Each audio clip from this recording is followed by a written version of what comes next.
Hello everyone, this is Manish and welcome to my YouTube channel Educo Classes. Today I am going to start the fun they had.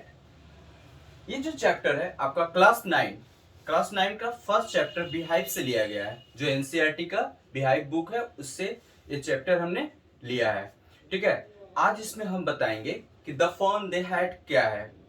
Dear student, the fun they had जो है आपका एक fiction science fiction story है जिसे set किया गया है future में। ठीक है, तो इसे फ्यूचर में सेट किया गया है और जो ये लिखा गया है आपका आइजैक एसिमोव के द्वारा।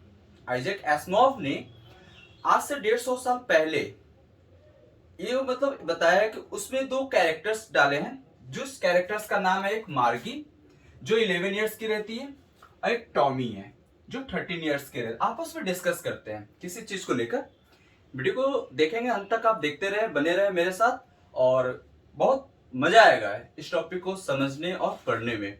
क्योंकि टॉमी और मार्गी जो है ना आज से लगभग किस सेंचुरी में है 2157 यानी 2157 2157 ईयर्स यानी आज से अगर देखा जाए तो 136 ईयर्स बाद की बात हो रही है। वहां पर इस स्टोरी को सेटअप किया गया है।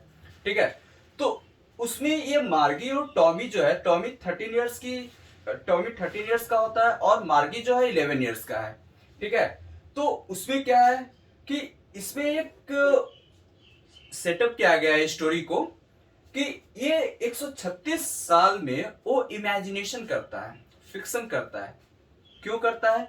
क्योंकि उन्हें एक बुक मिलता है बहुत ही पुरानी क्रिंकली टाइप का। ठीक है ना, येलो पेज रहता है। क्रिंकलिंग क्रिंकलिंग का मतलब होता है स्टूडेंट्स फोल्ड, और जो लाइंस होते हैं ना वो लाइंस फोल्डेबल होते हैं, गंदी डस्टी डस्टी टाइप का हम बोल सकते हैं, जिसका लाइंस पेजेस बहुत सारे फोल्ड होते हैं। ठीक है, तो उस टाइप के बुक्स उन्हें मिलता है। किसको? टॉमी को। किसको मिलता है? वो टॉमी को। तो टॉमी को देता कौन है? तो टॉमी को ग्रैंडफादर देते हैं। ठीक है, तो ग्रैंडफादर को कौन देता है? जब ग्रैंडफादर छोटे बच्चे थे तब उन्हें उनके ग्रैंडफादर देते हैं। सोचिए कितनी पुरानी बातें हो रही है। तो जब टॉमी को ये बुक मिलता है तो ये सारे उस बुक को देखकर काफी फनी फील करते हैं, मतलब अजीब सा फील करते हैं, क्योंकि उन्हें पता ही नहीं है 150 साल के में जब ये कहानी सेट किया गया है तो वहां पर ये दिखाने की कोशिश की गई है कि क्लास जो आज हम जिस अभी तो हमारा पेंडेमिक की वजह से हम लोग क्लास 2 साल से नहीं गए हैं स्कूल। बहुत सारे बच्चे घर पर रहते रहते बोर फील कर रहे हैं। तो ये जो 150 साल की जो कहानी सेटअप किया गया है वो आज उसकी एग्जाम्पल आज देखने को मिल रहा है। कोरोना काल में, पेंडेमिक में आज ये सारी चीजें देखने को मिल रहा है। तो 200 साल पहले, 150 साल पहले की एग्जाम्पल अब देखने को मिल रहा है। तो अभी मैं बता रहा हूँ वो क्लास जो है आपका वो कैसा क्लासेज है। तो क्लास एक वर्चुअल क्लास की बात हो रही है। कैसा क्लास की बात हो रही है? वर्चुअल क्लास रूम की बात हो रही है। एक ऐसा स्कूल जो फ्यूचर में एक ऐसा स्कूल है जिसका क्लासरूम, जैसे अभी हम लोग क्या करते हैं कि स्कूल जाना पड़ता है बाय बस, बाय फुट, साइकिल या जिससे भी जो संसाधन यूज करके लोग क्या करता है, लोग जाता है स्कूल। लेकिन इन फ्यूचर की बात हो रही है। क्लासरूम कैसा होगा? वर्चुअल होगा, जो घर में ही होगा। हमारा घर स्कूल होगा और हमारे बेडरूम के बगल में कोई सा भी रूम क्या होगा? हमारा वर्चुअल क्लासरूम होगा स्टूडेंट। अब सोचिए आज जब हमारा लॉकडाउन हुआ था स्कूल का, सोचिए 2019, कुछ इमेजिनेशन करो, सोचो पीछे जाओ 2 साल 1.5 साल पीछे। उस समय जब बच्चा लोग, स्टूडेंट्स लोग काफी क्या हो रहे थे? खुश हो रहे थे। क्यों?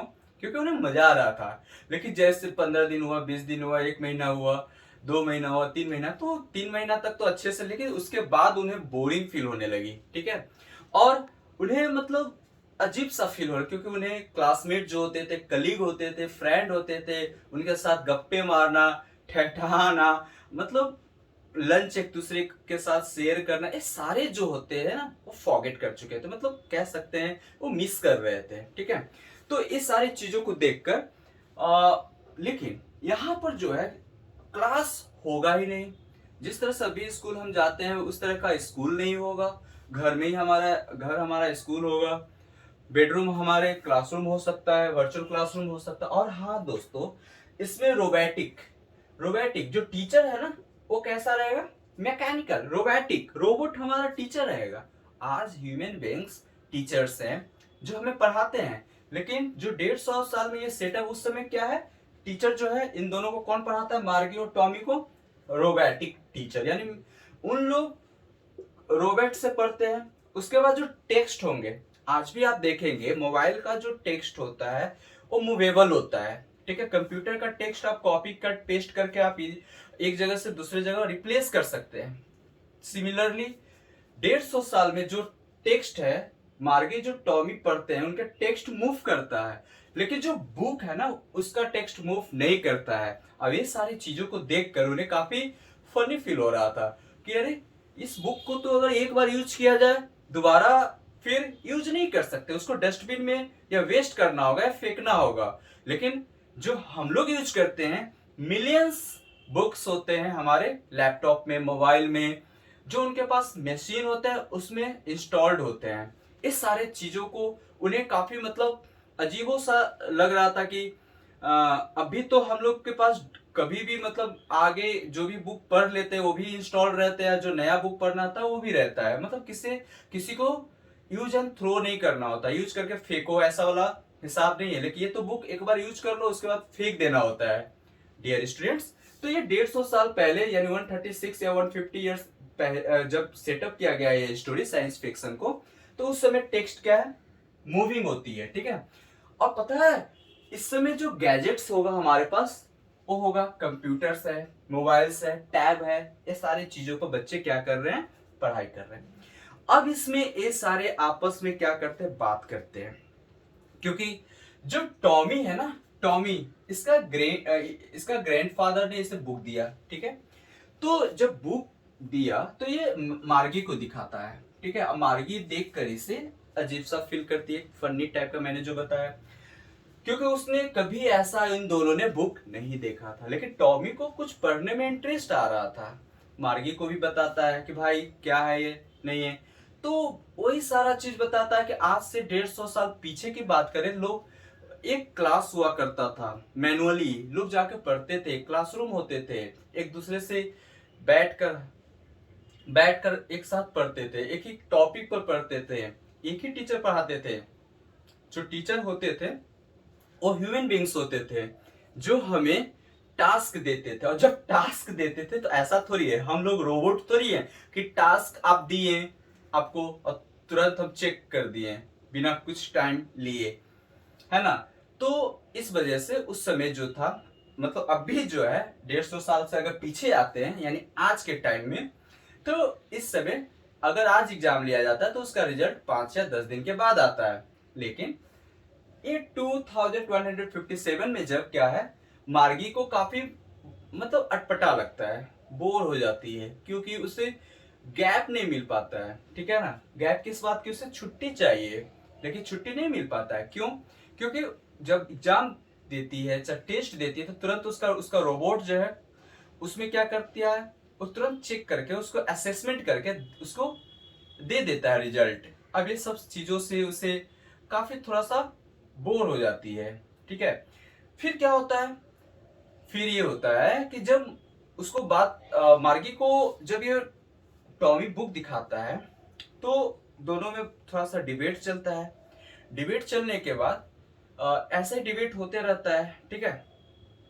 तो मार्गी का उसी बीच में क्या होता है, ये जो टीचर्स, रोबोट टीचर्स जो होते हैं, रोबोटिक टीचर, वो उनकी उनकी खराबी आ जाती है, ठीक है। तो जो उसका चेक करने वाला होता है या फिर मैकेनिक जो होता है, इसको तुरंत ठीक करके दे देता है। तो उसे ऐसा लगता है कि अरे इतनी जल्दी ठीक हो गई, थोड़ा और बिगड़ जाता, थोड़ा और दिन के बाद मिल जाता, क्योंकि उसे टाइम चाहिए था, गैप चाहिए था। क्योंकि टॉमी का कुछ दिन पहले रोबोटिक टीचर खराब हुआ था, तो उसमें क्या हुआ था कि इसको बनाने में 1 महीना टाइम लगा था, तो उसे छुट्टी मिल गया था। लेकिन यहाँ पर मार्गी को नहीं, तुरंत मिल जाता है। ऐसे डिबेट होते रहता है। तो डिबेट जब होता है तो उस कंडीशंस में बीच में उसकी मॉम जो होती है मार्गी का, वो क्या करते हैं, कॉल करती है, मार्गी तुम्हारा स्कूल का टाइम हो चुका है, चलो। तो मार्गी बोलती है अभी नहीं मम्मा, अभी स्कूल का टाइम नहीं हुआ है। आई होप टॉमी का भी स्कूल का टाइम हो गया। दोनों लोग क्लासरूम में चले जाते हैं, वही कौन सा क्लासरूम, वर्चुअल क्लासरूम।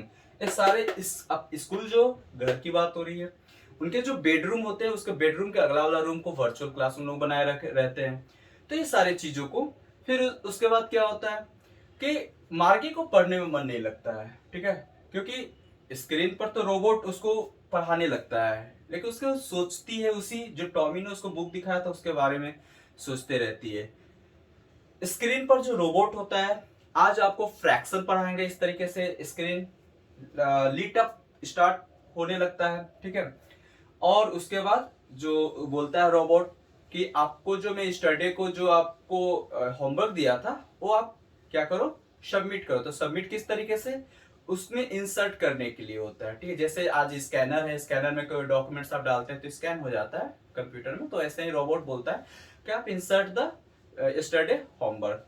उसके बाद उसे चेक करके तुरंत मिल जाता है, ठीक है। उसके बाद फ्रैक्शन उसका स्टार्ट होता है।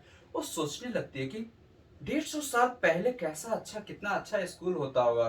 एक बिल्डिंग, एक छत के नीचे सारे बच्चे बैठते होंगे, सारे एक साथ स्कूल जाते होंगे, एक साथ स्कूल निकलते होंगे, एक साथ खेलते होंगे, हंसी लाफ, मतलब एक साथ हंसते होंगे, खेलते होंगे, गाते होंगे, गुनगुनाते होंगे, इस तरीके से मतलब उसको काफी अच्छा फील होता होगा। मतलब ऐसा सोचकर लास्ट में वो बोलती है कितना मजा आता होगा, है ना। इसलिए बोला गया है कि वह मौज मस्ती जो वो किया करते थे, वो मौज मस्ती जो वो किया करते थे। इसी चैप्टर में ये चीज बताने की कोशिश किया गया है डियर स्टूडेंट्स, जिसका एग्जाम्पल अभी हमें देखने को मिल गया कोरोना काल में। आज जनरली बच्चा घर पर ही बैठे बैठे क्या कर रहे हैं, पढ़ाई कर रहे हैं, मोबाइल से, लैपटॉप से, टैब से, है ना।